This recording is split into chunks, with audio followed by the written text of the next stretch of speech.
Starting on version 4 of WyBoard Studio, we have added support to record audio and to add audio files to the project.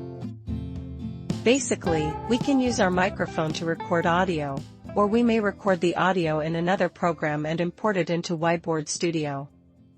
We can import as many audio files as we want, and the audio files can be assigned to a specific time within the scene. It's very flexible. We can also import an audio file to be played in the background. We have powerful options to change the audio volume, cut or trim part of the audio file, repeat the audio that is added as background, fade in and fade out. Let's start showing how this can be done using the math project that we created previously. We open the project. It has two scenes. The first one that explains the meaning of addition, and the second scene explains what multiplication is. We will now record audio voice using our microphone. To do this, we use the preview button. We recommend that you wait a few seconds, maybe half a minute to a minute, depending on how long your project is, and it also depends on how powerful your computer is. The idea is to have the images generated to avoid lagging during our audio recording. Once we are ready, we set the position in the timeline. If you want to record from the beginning of the video, click on the beginning of the timeline. We can start recording from any time in the timeline. We can also record many pieces of audio, as the program will keep adding the audio recordings to the timeline as we finish recording them.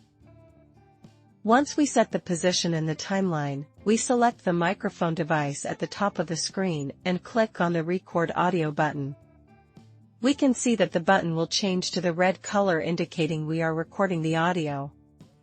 Once we are done, we can click again on the recording button to stop it, or another option is to click the pause button on the timeline that would also stop recording. We preview the video, including audio, by selecting the audio option on the top right-hand side.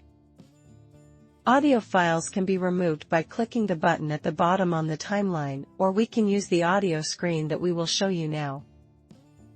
We will now close the preview screen and go to the Audio Manage screen to see the options that we have in there.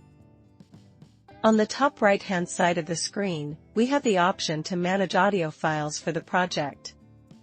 Note that the audio files can be added to each scene at a specific time of the video. With the first scene selected, we click the audio button. We can see the audio that we have just recorded. If we want, we can remove it, add new ones, and also use a powerful function to cut or trim audio files, create background files by repeating the audio for a specific amount of time and applying fade in and fade out to them. Let's create a background audio for our project. Click on the button that is on the right. The audio file is more than 3 minutes long, but we like a small part of it that is 10 seconds long, starting on the position at the 50-second mark. For that, we configure the cut or trim start and end time. We will also apply fade in and fade out for a smooth transition at the beginning and end of the audio. We will reduce the volume to 0.1 as the audio will be playing in the background. We also apply the background, leaving the suggested time to be 20 seconds, that is the duration of the video. The audio will be 20 seconds long, which means the part that is being trimmed will repeat 2 times. The background duration can be set to anything that is longer than the part of the audio that is being trimmed, as long as the background duration is more than the audio part that is being cut or trimmed. Click OK, wait, and we have our background audio file created. The new audio file has been created, but we have to manually add it to the project after. We now can have it added to the beginning of the video as our background audio.